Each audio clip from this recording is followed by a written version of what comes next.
เด็กโรงเรียนนี่ครูจัดจักหน่อยก็เต้นขนมผู้ปกครองเอาขนมมาให้เอาเนี่ยปิดพุ่งเล่นเลยวะ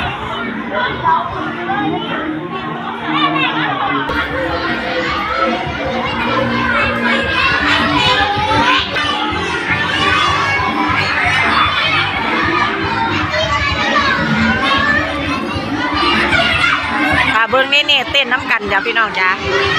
นี่ใครหานี่เจอคือกันครูเปลี่ยนให้มานั่งข้างหลังครูเปลี่ยนให้มานั่งข้างหลัง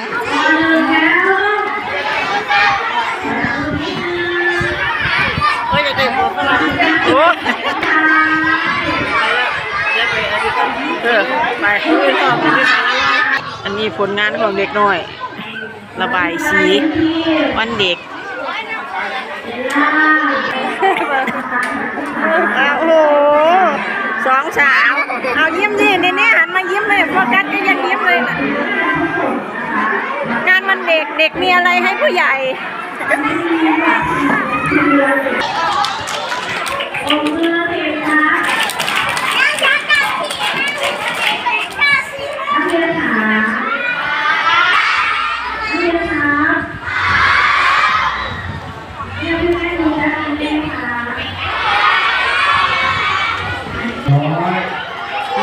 อันนี้ของเน่ๆนะพี่น้อง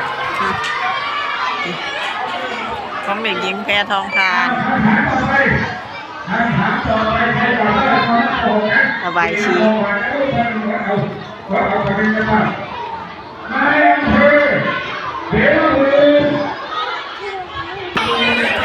มอบทุนการศึกษา